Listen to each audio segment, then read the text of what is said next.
Olá pessoal, vamos aqui estudar sobre o assunto 8, a unidade 8 dentro do nosso curso de Engenharia de Software, e essa unidade é chamada Gestão de Configuração de Software.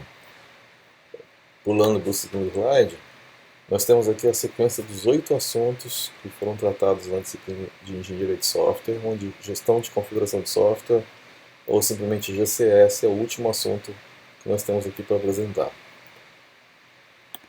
Este material, assim como grande parte da nossa disciplina, é baseado no livro do Pressman, né, a oitava edição do livro do Pressman, especificamente o capítulo 29, do qual eu utilizo alguns slides e algumas figuras que foram extraídas desse livro. E começando pelo slide 4, a ideia principal por detrás do estudo de gestão de configuração de software é entender que software passa por mudanças. As mudanças são inevitáveis, as mudanças são frequentes, acontecem sempre em termos de desenvolvimento de software, e as mudanças podem acontecer por vários motivos. Pode acontecer por mudança de requisitos, pode acontecer por uma nova legislação, onde o software está aplicado mudou, em função de uma correção, software, nós fizemos os testes, identificamos um problema, então há necessidade de fazer uma mudança. Então essa frase aqui, essa citação que o Pressman coloca logo no início do capítulo é a seguinte: ó, não importa onde você está no ciclo de vida do sistema, o sistema irá mudar e o desejo de mudar irá persistir durante todo o ciclo de vida. Então, mudança é um fato. Então, toda organização de desenvolvimento de software, todo projeto, ele tem que estar preparado para lidar com mudanças. E vários processos lidam com mudanças em geral. O próprio processo de requisitos tem que lidar com mudanças de requisitos. A gerência de projetos tem que lidar com isso. E talvez o processo, dentro dos vários processos que fazem parte do engenharia de software, mais é afetado pela mudança é a gestão de configuração de software. Então, pulando aqui para o slide 5, né, quais são as mudanças que podem acontecer? Como é que elas repercutem? A gente vê lá em cima a figura, a parte mais acima, falando sobre as mudanças nos requisitos de negócio. Então, muitas vezes o software está inserido num negócio, né, num business, e esse negócio alterado. A necessidade, né, do ponto de vista de business, de software, é alterada. Outra situação aqui colocada é a mudança dos requisitos técnicos. Então, eventualmente, a gente tem uma demanda técnica que precisa mudar, uma plataforma nova que a gente precisa atender, algum tipo de funcionalidade que impacta do ponto de vista técnico no software. Então, isso a gente precisa atender também. E também a terceira categoria que é mostrada nessa figura, as mudanças nos requisitos dos usuários. Então, o software é feito para atender a demanda dos usuários, o software é feito para fornecer funcionalidades que vão atender os usuários às vezes mudam de ideia, os usuários entendem melhor, ou a própria equipe de desenvolvimento de software entende que pode beneficiar o usuário de uma maneira uma maneira melhor, né? E aí observem, né, que essas mudanças todas, eles afetam, tem um potencial, melhor dizendo, de modificar todos os elementos em volta, né? Desde o plano de projeto, que é um documento gerencial importante, passando pelos vários modelos de software, né, os modelos de arquitetura, os modelos de requisitos, etc. Aqueles que a gente estudou na disciplina quando a gente estudou o ML. O próprio teste muda, a partir do momento que a gente muda os requisitos, a gente tem que mudar os testes que têm que ser aplicados. Há uma mudança também frequente no código, nos dados, na estrutura de dados, e em todos os outros documentos, né, que estão associados com o processo, né, produzido durante um projeto de software. Então, na próxima figura, a gente está tendo aqui que a configuração de software, na verdade, essa figura também do Pressman busca ilustrar o seguinte: olha, eu tenho uma configuração de software composta por pedaços de programas, pedaços de documentos e pedaços de dados. Então a gente vai ter o programa numa certa versão, com a sua correspondente documentação e com seus dados correspondentes, e todos esses elementos juntos formam uma configuração. Então a ideia básica, né, por detrás da configuração de software, que vai ser reforçada mais à frente, quando a gente falar no conceito de baseline, é que a gente vai juntar todo um conjunto de elementos que fazem sentido de forma conjunta, é uma versão conjunta. Então aquilo ali A gente tem o software, os modelos, o manual do usuário, a especificação de requisitos, e todas as ferramentas que eu usei para desenvolver, os arquivos de configuração, os documentos de teste, tudo aquilo ali junto forma uma configuração.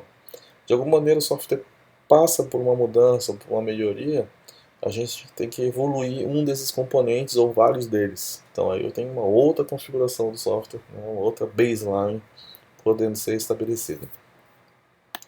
Prosseguindo, né, nesse trecho, o Presma ele cita um cenário para começar a justificar e ilustrar o uso de gestão de configuração de software.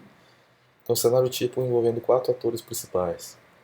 O gerente de projeto, que é aquele que está encarregado para um grupo de software, né, para um grupo, uma equipe, né, responsável pelo desenvolvimento de software. O gerente de configuração, que tem responsabilidade sobre os procedimentos e políticas de gestão de configuração. Os engenheiros de software, né, que vão desenvolver o software, vão fazer o teste, vão fazer manutenção, etc. E o cliente, que vai se beneficiar do uso daquele software. Então, em primeiro lugar, o gerente de projeto, né, ele tem no processo dele, no processo de software, ele tem o objetivo que o produto seja desenvolvido no prazo acordado e ele monitora continuamente o progresso do desenvolvimento do software em relação ao planejado. Né? Então, a partir daí, vai extraindo relatórios, acompanhando o andamento do projeto. O gerente de configuração, que na verdade é um novo papel que a gente está vendo aqui, que pode ser desempenhado por um gerente de projetos, por um engenheiro de software, né, por um profissional qualquer, ele tem essas responsabilidades que estão apresentadas nesse slide 9. Né? Ele precisa garantir que sejam seguidos os procedimentos e políticas, né, para criar, alterar e testar o código, bem como tornar acessíveis essas informações sobre o projeto. Ele precisa, tem como objetivo, implementar técnicas para manter o controle sobre mudança de código. Então, a partir disso, ele vai definir mecanismos, vai definir um processo para que as solicitações de mudança sejam oficiais, sejam formais. Então, algumas vezes a empresa pode ter um grupo de controle de alterações que vai poder estar associado a um tipo de produto, ou esse grupo pode estar associado a um projeto. Então, essas pessoas na empresa são responsáveis por autorizar as alterações em software que já está sob gestão de configuração. O gerente de configuração, o que ele vai fazer também? Ele cria e distribui listas de tarefas para os engenheiros, e cria o contexto do projeto, que é o workspace, né, a área de trabalho, onde os engenheiros de software vão trabalhar para manter os seus artefatos, seus documentos, seu projeto. E ele também vai coletar dados estatísticos que sejam relevantes sobre o uso dos componentes. Por exemplo, quais componentes são mais problemáticos pelo número de defeitos que foram encontrados, ou quais componentes são mais reutilizados dentro do projeto ou fora do projeto, né, dentro da organização. Então, o gerente de configuração ele tem um papel bastante distinto em relação aos outros papéis, né, envolvidos no processo de software. Ele precisa ser uma pessoa organizada, ele precisa ser uma pessoa que maneje essas ferramentas de gestão de configuração de software, e ele essencialmente vai ser a pessoa que vai estabelecer o controle, o mecanismo de controle de toda a equipe para acessar as informações sobre os projetos. Bem, o próximo papel é o papel de engenheiro de software. Né? O engenheiro de software, a tarefa do engenheiro de software a gente já estudou bastante aqui nessa disciplina. A ideia é que cada engenheiro de software possa trabalhar com alguma independência, né? O trabalho de um não interfira no trabalho do outro de forma desnecessária. Né? Muitas vezes são utilizadas ferramentas de software, ferramentas de UML, ferramentas de programação, ferramentas de teste. Algumas vezes os trabalhos precisam ser combinados, né? Ou seja, as alterações feitas nos documentos precisam ser propagadas, né? Através da mesclagem de arquivos. E eles devem ter um workspace privado. Né? Dentro daquele workspace do projeto como um todo, é importante que ele tenha um workspace privado, pode ser na própria máquina local ou no repositório central, onde ele pode ir lá criar, alterar, testar, integrar o código antes de submeter para o repositório central, né? Antes para o repositório central e público, pelo menos público entre aspas, para que as pessoas do projeto possam enxergar. Ok, e também é importante que deve haver algum tipo de mecanismo que assegure que quando o mesmo componente ele passa por diferentes alterações simultâneas, a gente possa ter ferramentas que identifiquem esses potenciais conflitos e mesclar, né? Quando não possível fazer uma mesclagem, né, um merge automático das alterações, pelo menos apresentar para os desenvolvedores, olha, está aqui uma alteração que foi feita por um desenvolvedor, está aqui foi feita por outro desenvolvedor, e com qual conteúdo o artefato deve ficar, no final das contas. E por fim nós temos o cliente, né, nesse cenário de gestão de configuração de software. O cliente é aquele que vai se beneficiar, vai utilizar o produto, como o software ele está sob um processo de gestão de configuração, então algumas atividades desse processo afetam o cliente, como por exemplo a solicitação de alterações. Então muitas empresas usam ferramentas como por exemplo Bugzilla para receberem as solicitações de alteração, de tal forma que o cliente vai ter um sistema web onde ele pode dizer, olha, eu estou encontrando um problema no meu software, ou então eu preciso de uma nova funcionalidade para o meu software, e aí eu insiro, submeto isso eletronicamente, e isso vai chegar para uma pessoa responsável que vai disparar dentro da organização para que isso possa ser alterado. É tipo, em inglês existe uma expressão, uma expressão que a gente utiliza que é issue-based systems, né? Que é sistemas para resolução de demandas, de reclamações, né? E muitas vezes esse cliente, né, quando ele usa software que ele passa por diferentes versões, então muitas vezes ele recebe notificação que o software que ele está utilizando foi atualizado, para que ele possa realizar os procedimentos, né, necessários para que aquele software possa estar atualizado no seu uso. Então, prosseguindo, é importante que a gente defina aqui um termo importante, né, ou seja, que é o item de configuração de software. O que é um item de configuração de software? É uma informação que é produzida como parte do processo de engenharia de software. O Pressman cita o seguinte, olha, num caso extremo, a gente poderia ter um item de configuração de software amarrado, né, a uma seção de um documento, por exemplo. Poderia ter a seção de requisitos funcionais de um documento de requisitos. Só que na prática, né, numa visão mais realística, um item de configuração de software é toda a parte de um artefato que a gente quer controlar a alteração. Então, por exemplo, o documento inteiro de casos de teste, um programa, um componente que possua um nome, o esquema de banco de dados utilizado pelo software, a especificação de requisitos. Então, estes são itens de configuração que vão ser controlados por esse processo. Além dos itens, né, de configuração derivados de artefatos de software, algumas empresas também colocam as próprias ferramentas de software que elas utilizam sob controle, né, de um sistema de configuração de software. Isto é, vamos supor que eu utilizei o MySQL de uma certa versão, o Eclipse com outra versão. Então, eu agrego essas versões desse software que eu utilizei para desenvolver o meu software dentro do sistema de configuração de software.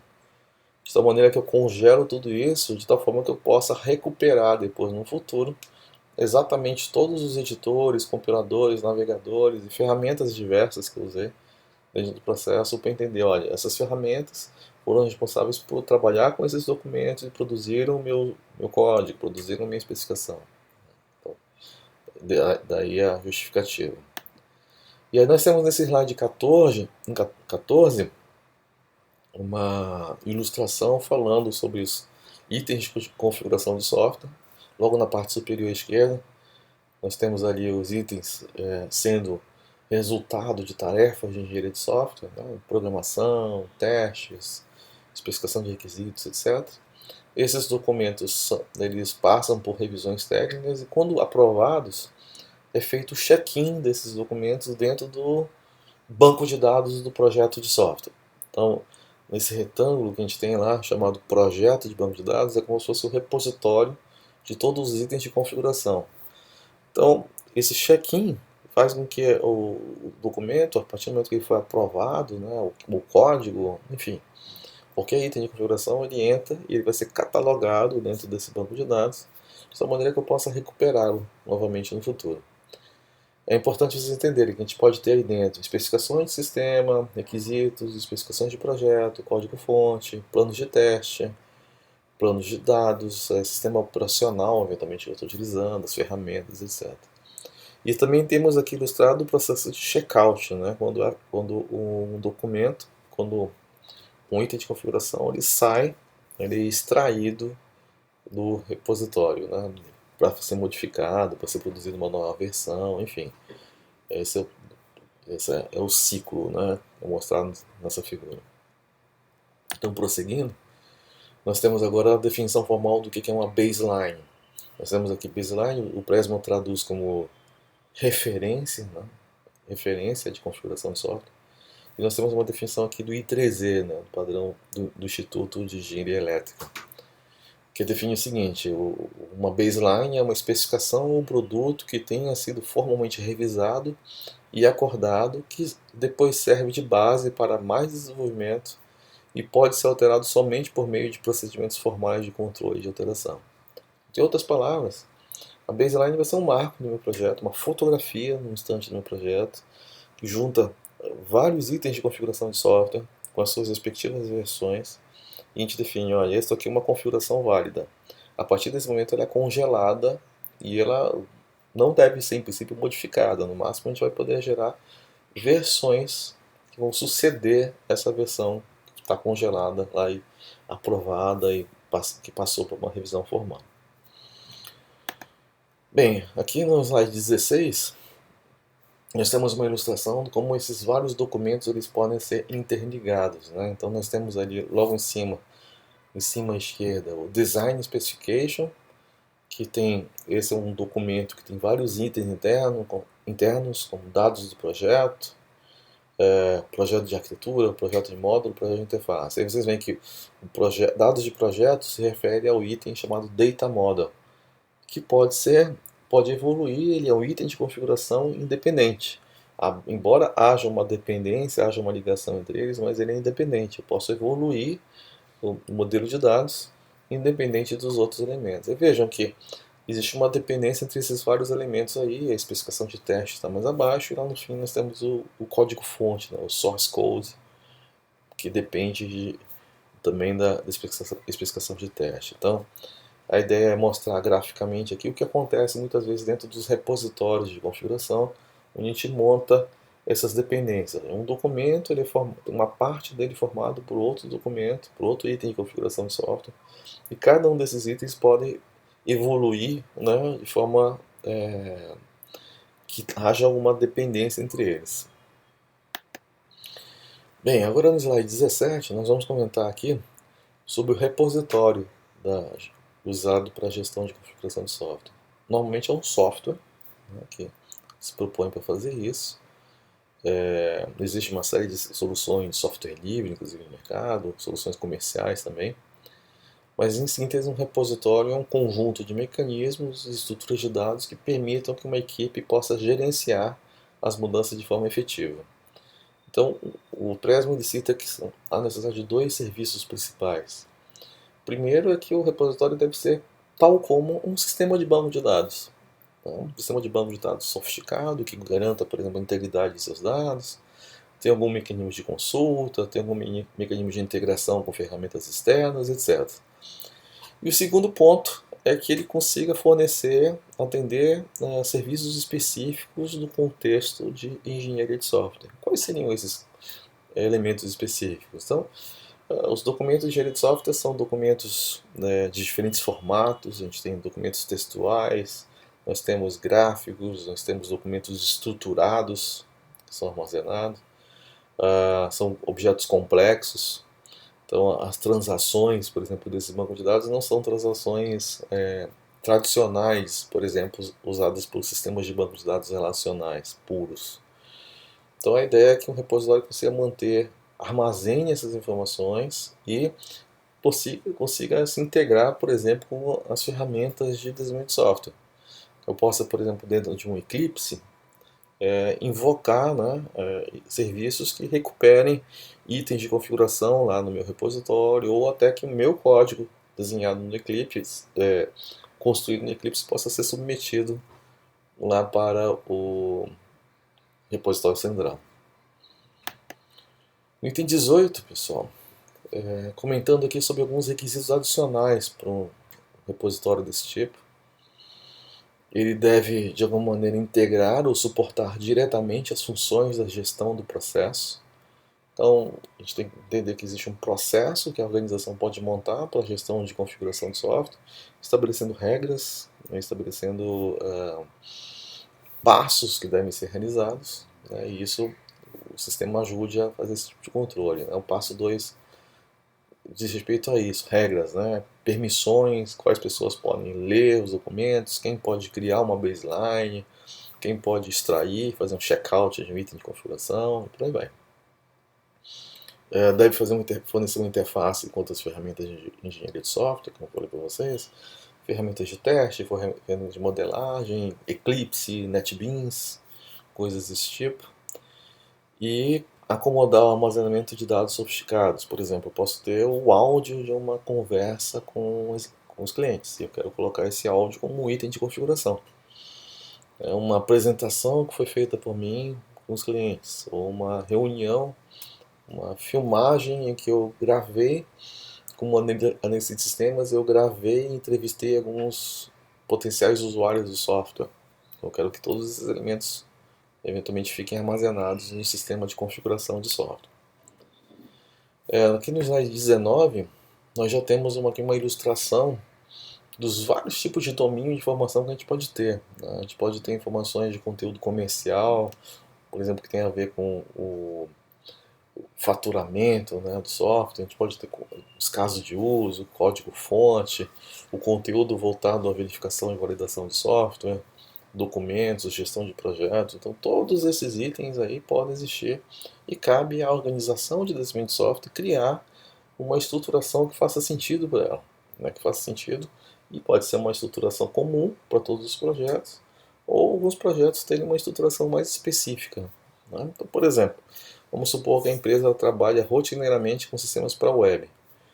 Aí eu vou desenvolver um software móvel, né, um aplicativo móvel. Aí eu posso pensar em um outro tipo de configuração baseado na configuração das pastas de um sistema tradicional, mas aí olhando para, por exemplo, toda a questão de experiência do usuário com diferentes plataformas, navegadores móveis ou diferentes versões de equipamentos móveis, e aí como é que ele vai se configurar em termos das resoluções diferentes. Seria mais uma bolha aqui nessa figura do slide 19. E chegando aqui no slide 20, o Preston começa a relacionar algumas características, né, que um repositório deve fornecer. Então, a primeira característica que é muito importante, que é a característica de versionamento. Que eu possa guardar não somente a versão atual dos meus documentos, dos meus itens de configuração, mas as anteriores. Por que eu guardo as anteriores? Para que eventualmente, se acontecer algum problema, eu posso fazer um rollback e retornar, né? Posso retroceder para versões anteriores, né? Onde não tinha um problema. Então, se eu inserir uma modificação, uma versão nova, essa modificação, por algum motivo, quebrou o meu software. O software deixou de funcionar ou começou a apresentar problemas. Eu posso fazer um rollback para uma versão anterior e verificar isso. O software, um repositório de gestão de configuração, também tem que ajudar para que eu possa acompanhar as dependências e gestões de alterações dos documentos. Então, às vezes, um documento de requisitos evoluiu e ele estava relacionado com o documento de arquitetura.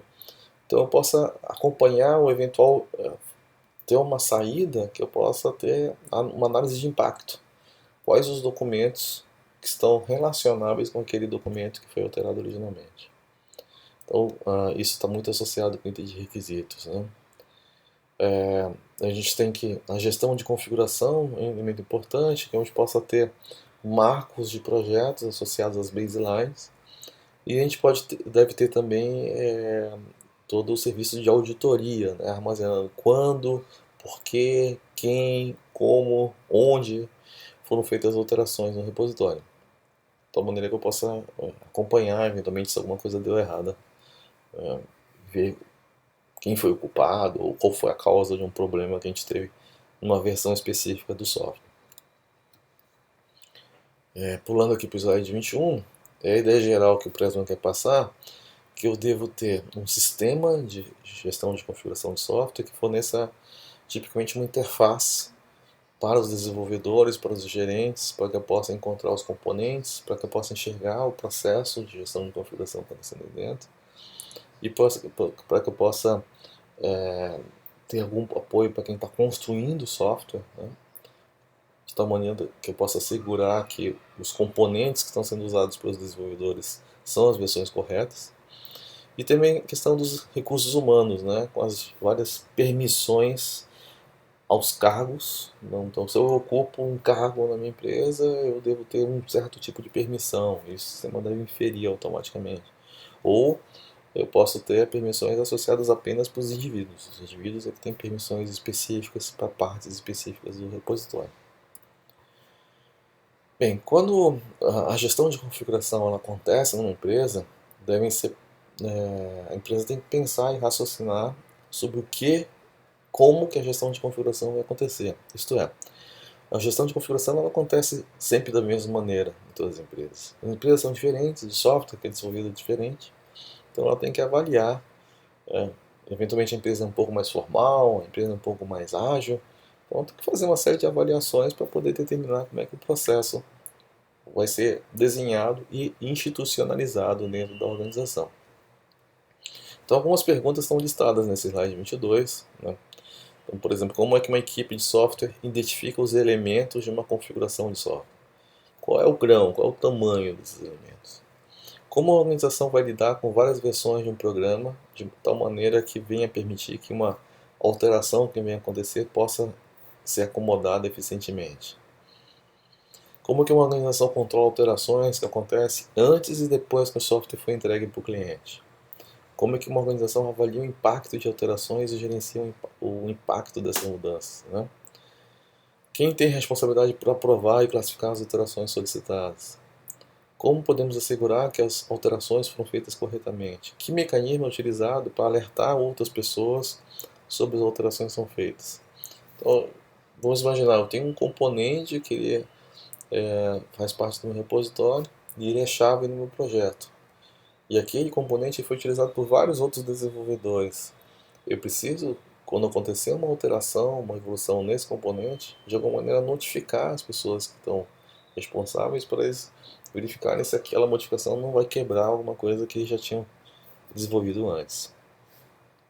Então a gente tem aqui nessa figura no slide 23 todas as várias camadas que compõem um processo de SM. Vocês estão vendo que lá dentro a gente tem o componente, a gente tem o item de configuração sendo armazenado fisicamente, mas em cima disso a gente tem mecanismos de identificação que vão permitir a busca, né, a recuperação, o controle de alterações, o controle de versões, a auditoria de configuração e a parte de relatórios.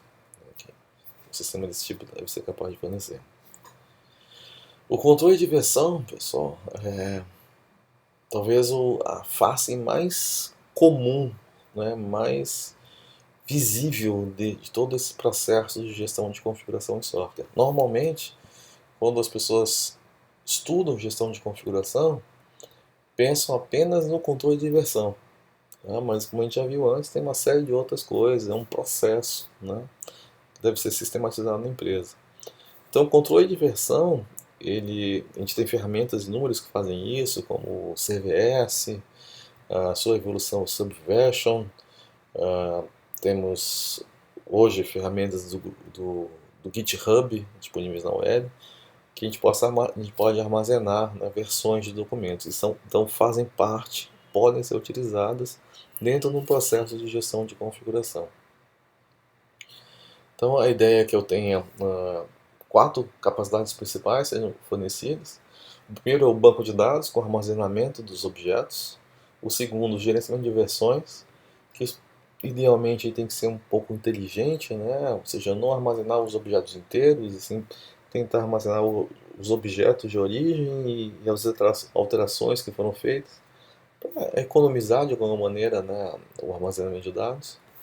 Algum mecanismo de make, né, que quando o desenvolvedor, o engenheiro de software for fazer um build, né, criar uma versão do software e possa recuperar facilmente todos os itens de configuração que ele quer e para construir aquela versão. Um mecanismo por fim de bug tracking, né, que a equipe possa registrar e armazenar todo o conhecimento produzido sobre cada item de configuração. Então, os desenvolvedores vão encontrando problemas e possam relatar e eu possa rastrear eventualmente todas as modificações que acontecem no projeto. Bem, aqui essa figura do slide 25 sintetiza de maneira muito visual a parte de controle de alterações, né? Temos lá uma cancela escrito pare e certas pessoas param, né? Vai ter um controle, é um controle de autoridade, né? Então, por exemplo, é como uma portaria de um prédio, né? Um prédio comercial, você chega, se apresenta seu documento, pergunta para onde você vai, o que você vai fazer, etc. Então é isso, basicamente, o papel do controle de alterações. Eu já frequento usualmente aquele prédio, né? Eu tenho uma frequência. Então eu posso já ter um crachá que eu já consigo acessar sem passar por todos esses acessos, por todos esses controles. Então isso a gente pode ter também um mecanismo de controle de gestão de configuração de software. E eventualmente eu posso dar uma senha para a pessoa tem um acesso irrestrito. Eu posso também permitir acesso esporádico. Olha, no período tal, certa pessoa vai ter acesso a esses elementos do repositório. Tudo isso com o objetivo, né, de garantir a consistência e a segurança dos dados que estão armazenados. Uma vez que os repositórios armazenam a vida da empresa. Né? E por último, nós temos essa figura, né, que ilustra a auditoria de configuração. A auditoria é basicamente um conjunto de relatórios que as ferramentas, toda a estrutura de gestão de configuração de software é capaz de produzir, mantendo uma contabilidade, né, de quais são os itens de configuração que nós temos armazenados, quais foram os requisições de mudança que foram recebidas, registradas no sistema, quais são os relatórios de alteração, quais são as ordens de alteração e como é que esses elementos se relacionam. Então a ideia é que uma ferramenta desse tipo permita que a gente possa ter estatísticas, contabilidades, identificar quem fez o que, apontar, por exemplo, alguns itens de configuração que são mais importantes, né, que exigem um cuidado maior. Então são basicamente instrumentos que a pessoa, o gestor de configuração, pode coletar essas informações e levar para a gestão da empresa para um processo de tomada de decisão, né, para que uma melhoria não possa acontecer, para que uma melhoria, um projeto, uma melhoria organizacional, enfim, são instrumentos que podem permitir a tomada de decisão. Bem, esse é o material. Eu insisto com vocês que meus slides, a minha aula, eles são apenas uma síntese, né, do material do Pressman. Né? Então eu insisto com vocês que o livro do Pressman e outros livros de engenharia de software podem ser consultados. Especificamente o conteúdo aqui foi do conteúdo do capítulo 29. Né? Então desejo para vocês um bom estudo e até mais.